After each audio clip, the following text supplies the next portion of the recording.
Hello. How are you doing? Good? Yes. Are you ready to be ascetic?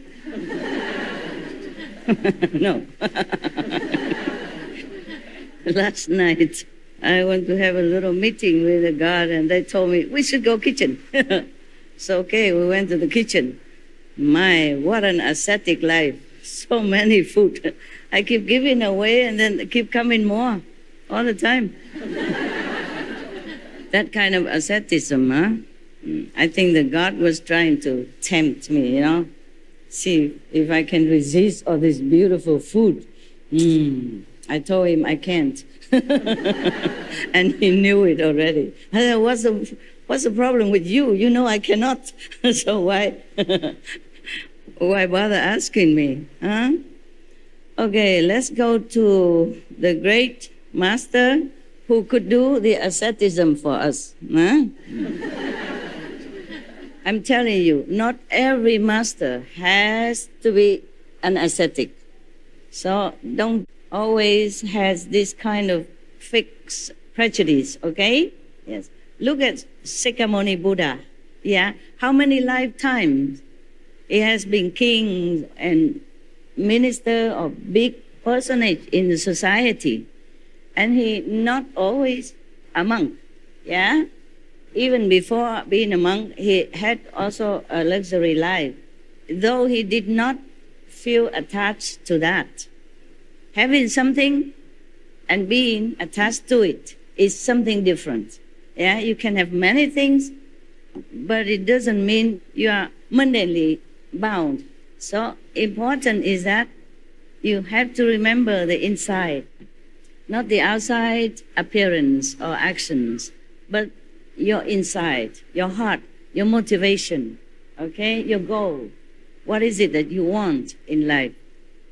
If you are a CEO of a company, or if you own some big business, then you have to dress accordingly and go on maybe a limousine, huh? Instead of just some small vehicle or motorcycle, okay? Because that's the way people expect of you. If the king of a country go to the court and wearing like a beggar clothes or maybe jean or something, you think is appropriate? Yes, no? No. Yeah. If the president of a country going out to see people or anytime, you know, he's just wearing shabby clothes or broken dress and flip-flop, you know, do you think people, the society will accept that? Yes or no? No. Good, good. Now you can talk. When you should open your mouth, please do it. And when you are on retreat, please close it. Save your energy, save the blessings, save whatever you can to help you progress. Now, so not like any master at all have to be an ascetic. It doesn't have to be that way. Yeah. But if you can, just simplify your life. Whatever you need, keep. What you don't need, give it away, sell it, or throw it away if it's not useful anymore. Simplify your life whenever you can, wherever you can. At home, okay? At home. Of course, I can simplify my life better, yes. But since I am destined to have some kind of decorated appearance, yeah, so I just go with that, yeah. And recently I saw some of the AP, you know, ancient prediction of our planet. And I saw some prediction saying that some master will come, wear high heel and stuff. So maybe I'm in fashion, huh? I didn't know all that before. I don't know where they found so many predictions. I don't know where they dig them all out. I only knew maybe a couple, like the famous one, like Nostradamus, yeah? Something like that. And several more, like the Indian stuff, but I did not know anything else, Maybe the only one I know most is Nostradamus, because I was in Europe. Yeah. At that time, it didn't apply to me. I was just a girl working, yeah, and then get married. So I just read it somewhere, very fleetingly, fast, turning the pages, but not really knowing much about it, because everybody says something about Nostradamus, so I also read it since I was there. I was studying French, so maybe I'm just trying to practice reading. And it's something like prediction is more interesting, it's more catching your attention to read, that's all. I read some, but not all. My French wasn't all that good at that time. And it's worse now. I don't think it gets better. It's getting worse. Out of practice. It's like my mandolin. So many of the master, for example, the latest Sikh master, yeah, he dressed himself like a king. He's not ascetic at all. Yeah. He wear beautiful jewelry, long beads of pearls and other, very elegant outfit and accessory. Yes. He doesn't look like Guru Nanak. Guru Nanak was the first guru of the Sikhism. Not that he found ism or anything. It just happened to be after he died, or maybe after some time. Just like Buddha died and we have Buddhism out of nowhere. Don't even know who found it. But people would say, Buddha is the founder of Buddhism. Nonsense. He never did. He never cared about anything like that. And like the Sikh gurus die and become Sikhism. Christ died, become Christian, etc., etc. And the Guru Nanak was a very, very ascetic master and enlightened saint. He walked everywhere. He ate whatever come his way. If nobody offered him anything, or nowhere to have access to food, maybe buying or people give, yeah, very little has been recorded about his life. But for some of the story, I gather, behind the nuances of the line, I gather that the Guru Nanak was an ascetic, yes, because he walked everywhere, and he just eat like berries and something like that, yes. But maybe later, when he became more well-known, then people would give him maybe a place to stay and some food to eat, a disciple offered to him. But normally, he's not the luxury one. I read in some story, like one time he and his attendant disciple walk around somewhere, going some places, and then the disciple say, oh, there's a party going on, downtown. I should go and get some food and all that. But the Guru Nanak did not care, He just get some berries in the forest and eat them. Thus I knew that he wasn't all for fame and glory or anything like that. But the 10th, the latest guru of the Sikh, he dresses like a prince and a king. Very beautiful, very luxurious, yes, and very dignified. Just like a royalty, And some of the other master or teacher, like Guan Bodhisattva, I don't think she's an ascetic though. She wears beautiful clothes, yeah? Not overly decorated, like your master maybe, but she does wear beautiful clothes. Maybe that was afterward, Or maybe that is her real image when she appeared to the people, in the world to save them or help them in some way.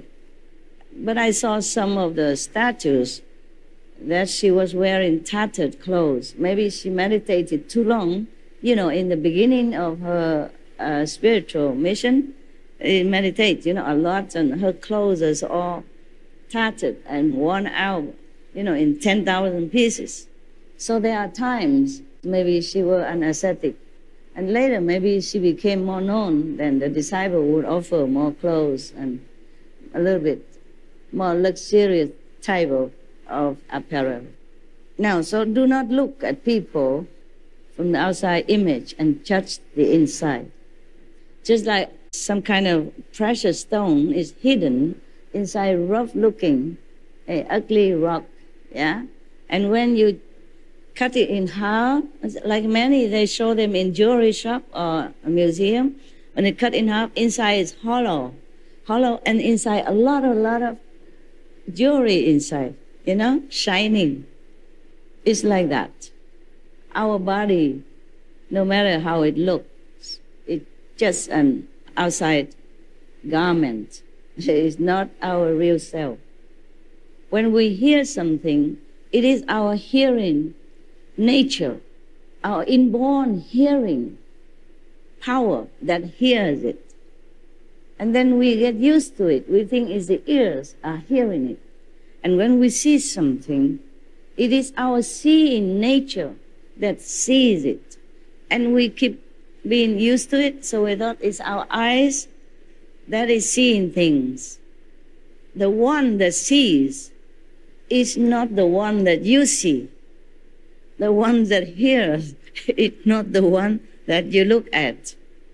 But we are so used to with the outside appearance, as well as so used to it thinking, using all these our faculties that we think this is we. That's why the Kuan method teach you to return to the true hearer and the true seers. That is what the Buddha say. Turn your hearing inward. Turn your seeing backward. Then you will see the Buddha nature. Well, I don't repeat exactly word by word, but he talked like that. The same with his disciples around him, like Manjushri or Kuan Yin Bodhisattva. The name Kuan Yin or Avalokitesvara, Sanskrit name, Her name meaning contemplating on the sound of the universe, of the creation actually. But some of the translators put it like she contemplates the sounds of the world, not our word and things that she contemplating. Because that doesn't need Kuan Yin Bodhisattva to do. We hear all the time, every day, right? Can you hear something? Yeah. We don't need Avalokitesvara to tell us listening to this and that. So she also means that turn your hearing inward. Again, return to your hearing source. Return to the owner of this body. Return to your own self, your real self. That's what many masters told, but not many people do. Because they don't know how. They don't know how to open their seeing nature. They don't know how to open their hearing nature. That's why since times immemorial, many monks and non-ascetic, they practice all kind of asceticism just to get there. Because they think, forsaking everything, detach yourself from the whole world, then you will get the Buddha nature. It's not like that. It's not that easy. The Buddha's or Christ's nature is not like a business that you can exchange it for something or buy it with some sum of money or jewelry. No, it's something priceless, precious. We must find it by a very special, precious way. How many ascetics, renunciates people has been forsaking everything, wife, kids, kingdom, wealth, even don't eat or eat only very sparingly or once a day and don't get nothing. One of the high monks told some of the monks in some of the temple, because they were sitting in meditation, and the master asked, "What are you guys doing?" Say, "We are trying to meditate to get enlightenment." So the Zen monk, he take a piece of stone or brick, and he keep firing it on the floor. And the monks ask him, "What are you doing?" He said, "I'm trying to make a mirror out of this stone." And the monk say, "How can you make a mirror out of this rough and, useless stone?" And the monk say, "How can you get enlightenment sitting there, idling, for nothing, useless? You can sit until thousands of years and all the world come and go and things are reborn and destroyed. You will never get anything if you don't get it right."